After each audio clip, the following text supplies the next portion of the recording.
सब अच्छे हो, सदा खुश रहो। बाबा जैसा साथी कोई नहीं है। बाबा के आज्ञाकार, वफादार, श्रीमत पर प्रमाण चलने वाले। देखो, अगर पानी लाइन से और अच्छे से चलता है तो उसको बोलते हैं मर्यादा प्रमाण चलने वाला। नाका तोड़ के बाहर निकले तो आवारा बोलते हैं, उसका कोई रास्ता नहीं होता। और दोनों खालों के बीच में से जो चलता है वो अपनी मंजिल को पा लेता है। तो श्रीमत है।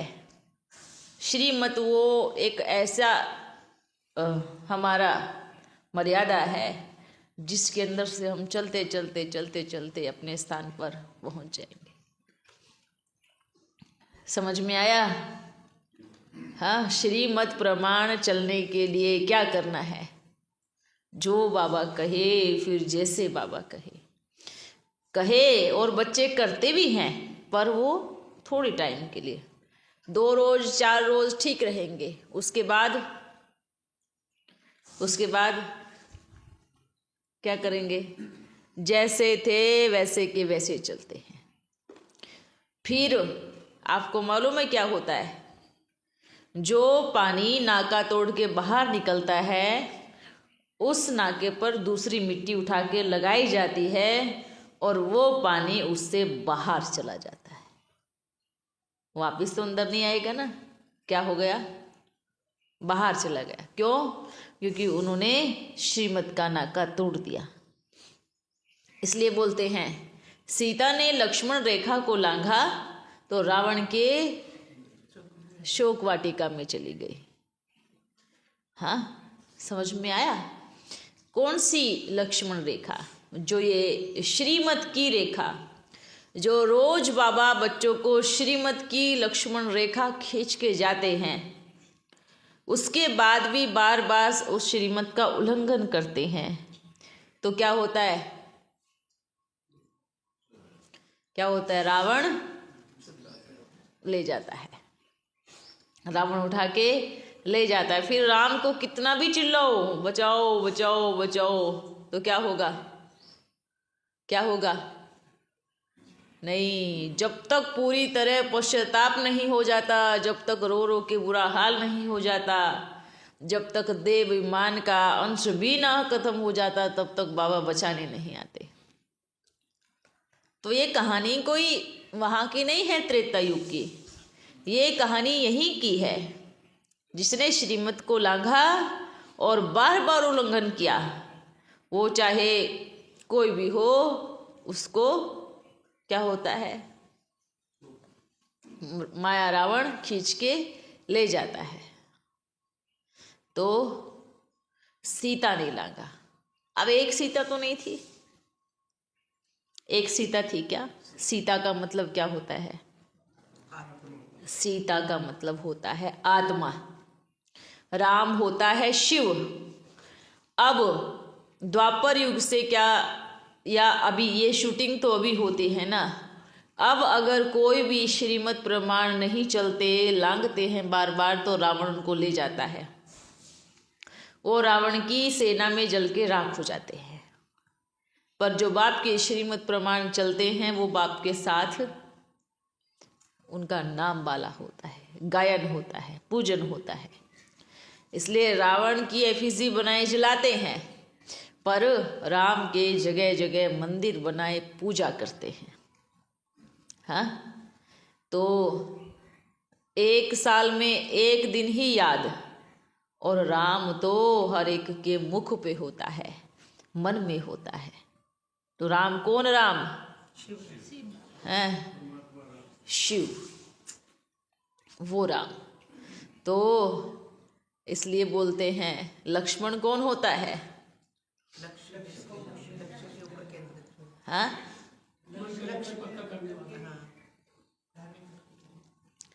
राम, लक्ष्मण और सीता, ये 3 हैं, है ना? तीनों की जोड़ी है, राम लक्ष्मण और सीता। राम निराकार, लक्ष्मण साकार, सीता आत्मा। हाँ, इसलिए जो बाप का आज्ञाकारी बच्चा या बच्ची जो भी है वो राम से अलग हो ही नहीं सकता। इसलिए चारों भाइयों में से सिर्फ लक्ष्मण ही साथ क्यों गया? हाँ, एक ही साथ क्यों गया? सीता साथ क्यों गई? तो ये गायन कहाँ का है? यहाँ का है, राम निराकार। हाँ, इसलिए ये गायन उनका होता ही है जो राम की श्रीमत पर चलते हैं।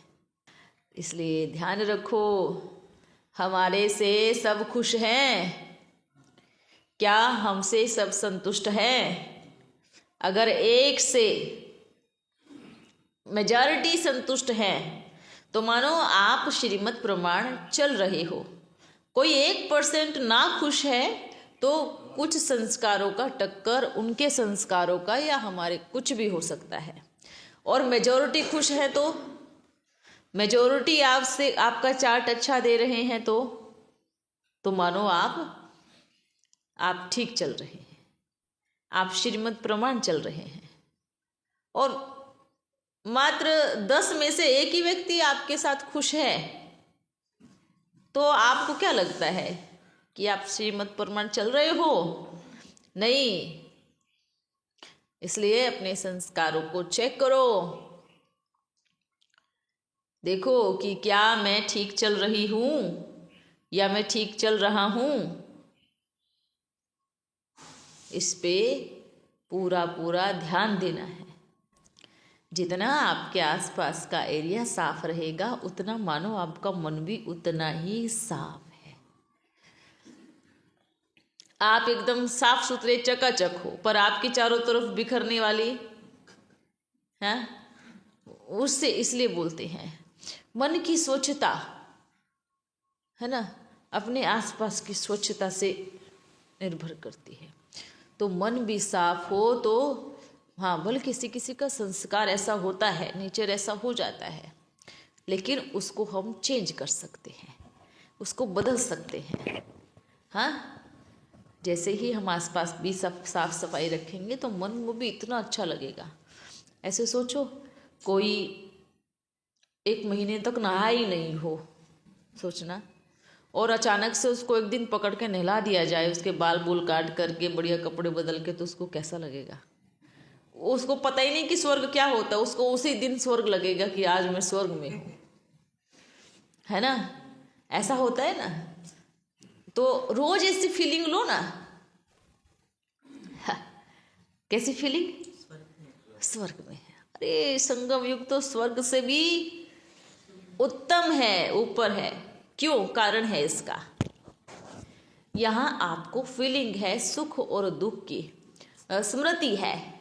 सतयुग में आपको दुख की फीलिंग ही नहीं होगी, तो स्वर्ग है ही, वो कोई बड़ी बात नहीं है। अगर फीलिंग लेनी है तो इस समय ले सकते हो, बाबा के प्यार की फीलिंग लेनी है तो इस समय ले सकते हो। खुशी में नाचना, झूमना, गाना, ये सब की फीलिंग लेनी है तो इस समय ले सकते हो। जैसे नमकीन और मीठे का टेस्ट इस समय ले सकते हो। हाँ, आप सतयुग में नमकीन और मीठे का टेस्ट नहीं ले पाओगे, याद रखना, क्योंकि वहां तो सारी इच्छाओं से परे हो जाता है। जीव को कौन सा खाना है, टेस्ट कौन सा है, ये सारी चीजों के टेस्ट से ऊपर उठ जाती है आत्मा, तब स्वर्ग में देवी देवता कहलाती है। याद रखना, एक बाबा का टेस्ट सारे टेस्ट को क्रॉस कर देगा। ठीक है? हाँ, चलिए। ओ बाबा, ये सब टेस्ट लेते रहे तो फिर देहभान नहीं रहेगा, तो हम छूटेंगे कहाँ से देहभान से? क्यों नहीं? देखो, टेस्ट लेने का मतलब क्या है? सुख का टेस्ट, खाने का टेस्ट नहीं बोल रहा हूँ, वो एग्जाम्पल दिया है। कि जैसे खाने का टेस्ट आप यहाँ ले सकते हो, ऐसे दुख और सुख का टेस्ट यहाँ ले सकते हो। आप बाबा के प्रेम की फीलिंग करने का टेस्ट यहाँ ले सकते हो। जब आपकी जीभ पर एक नंबर 1 टेस्ट बैठ जाएगा, या आपके मन रूपी जीवा पर एक नंबर 1 टेस्ट बैठ जाएगा, तो सारे टेस्ट खत्म है। सारे टेस्ट, खान पान के टेस्ट सब फीके। जब तक देह अभिमान है तब तक आपको जीभ का टेस्ट एकदम लगेगा, बस यही चटपटा, यही सब चीजें, क्योंकि देह भान है। जब देही अभिमानी बन जाओगे, अपने को आत्मा समझोगे, तो जीभ के टेस्ट से उपराम हो जाओगे। इसलिए हम ये बोलना चाह रहे हैं। आपने सोचा बस खाने पीने का टेस्ट लेना, नहीं। वो आप कह रहे हैं ना, जैसे सतयुग में हमें किसी चीज की अनुभव फीलिंग्स नहीं है, वहाँ पर हम बिल्कुल एकदम न्यूट्रल हैं। हाँ, हमको कुछ भी दुख तो है ही नहीं वहाँ पे। हाँ, तो सुख की भी नहीं है ये। नहीं, सुख की भी नहीं है। हाँ, यही बोल रहा हूँ, अगर आपको बाबा के प्रेम की फीलिंग लेनी है तो यही लेनी है, इस पे ही लेनी है। बाकी सतयुग तो है ही ना, वो तो है ही। ये हम बोलना चाह रहा हूँ। ये उदाहरण दिया है कि जीभ के टेस्ट की फीलिंग आप यहाँ ले सकते हो, खट्टा मीठा नमकीन सब। ऐसे ही परमात्मा प्रेम की टेस्ट की फीलिंग आप यहाँ ले सकते हो, सतयुग में नहीं ले सकते। तो वहाँ पे जो देह के हमारे रिश्ते हैं, तो हम उससे भी खुशी अनुभव करते हैं ना, तो यहाँ पर तो ये सब छोड़ना है। हाँ, देखो वहाँ की खुशी आपको ऐसा फीलिंग नहीं आएगा कि भाई हाँ उनसे बस जो है ऐसे। न्यूट्रल कैसे होता है? गाड़ी को न्यूट्रल में डाल दो तो बस ना आगे भागेगी ना पीछे भागेगी, है ना? हाँ, लेकिन जैसे ही त्रेता युग आता है तो 2 कला कम होते होते होते सीढ़ी नीचे उतरते हैं। सतयुग ऐसा होता है, वरना पाप है न पुण्य है, कुछ नहीं है, क्योंकि लोग उस फीलिंग से ही परे हैं। लोग पाप पुण्य की फीलिंग से ऊपर उठ चुके हैं, तो पाप पुण्य नहीं है। यहाँ पाप पुण्य कैसे बनता है? क्योंकि फीलिंग में है सभी। कुछ भी ऐसा चीज हम करते हैं, हमारा मन आवाज देता है, अरे ये नहीं करना था, ये रोंग है, तो बन गया पाप। राइट है तो बन गया पुण्य। बाबा को याद कर रहे हैं इतना प्रेम से, जिसमें सुख मिलता हो। आपको सुख किसमें मिलता है? जब भी बाबा को याद करते हो तो सुख मिलता है ना, तो वो पुण्य बन रहा है, वो पुण्य बन रहा है। समझ में आया? चलो। ओ बाबा एक बात, हाँ, जैसे मतलब कहते हैं ना कि सूक्ष्म वतन में बहुत सी करोड़ों आत्माएं हैं। हाँ, और धरती पर भी करोड़ों आत्माएं हैं। धरती पर भी करोड़ों हैं, ऊपर भी करोड़ों हैं, तो ये दोनों को मिला के बहुत सारी हो जाएंगी। हाँ, तो मतलब यहाँ की आत्माएं ऊपर होती हैं या ऊपर वाली भी नीचे आती हैं, कि इधर इधर उधर उधर रहती है? बस सब शिफ्ट होती हैं।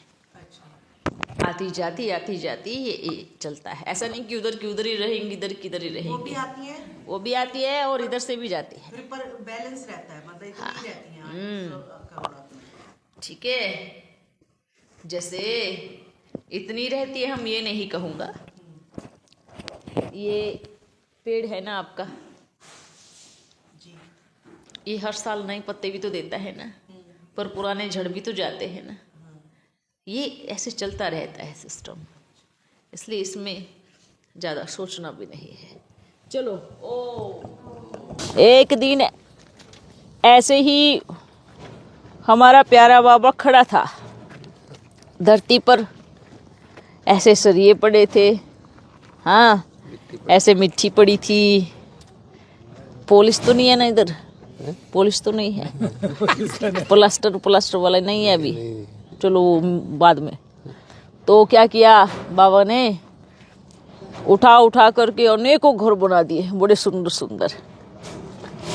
समझ में आया? ये आपकी हड्डियां हैं। समझ में आ रहा है? ये आपकी हड्डियां हैं, मिट्टी मांस है और पुट्टी चमड़ी है। हाँ, सबने अपने अपने हिसाब से अपनी पुट्टी कराई है। बाबा मेरे को सांवली चाहिए, मेरे को गोरी पुट्टी चाहिए, मेरे को गोल्डन चाहिए, मेरे को एकदम ऐसी चाहिए। सबने अपने अपने हिसाब से पुट्टी कराई है। अगर वहाँ ऊपर बोल करके तो सारा ढांचा दिखाया जाता है ना, हाँ बाबा मेरे पे ये पुट्टी करना, मेरे पे पुट्टी करना। फिर यहाँ आके बोलते हैं बाबा मेरे को ऐसा क्यों बनाया? अरे पुट्टी आपने पसंद की थी, हाँ पुट्टी आपने पसंद की, वही तो जो दिखती है ना, जैसे पुट्टी पसंद की, ये वाली पुट्टी बनाई, हाँ बाबा। और हाँ याद रखना ये भी कर्मों के हिसाब से, क्योंकि सतयुग में सबने पुट्टी बड़ी पसंद की अच्छी, उसमें बड़े अच्छे कलर होते हैं, है ना, थोड़ा सा गोल्डन, थोड़ा सा बहुत अच्छे अच्छे रंग होते हैं। सबने पुट्टी पसंद की, पर कलयुग में फिर कर्मों अनुसार पुट्टी को सिलेक्ट करना पड़ा। समझ में आया?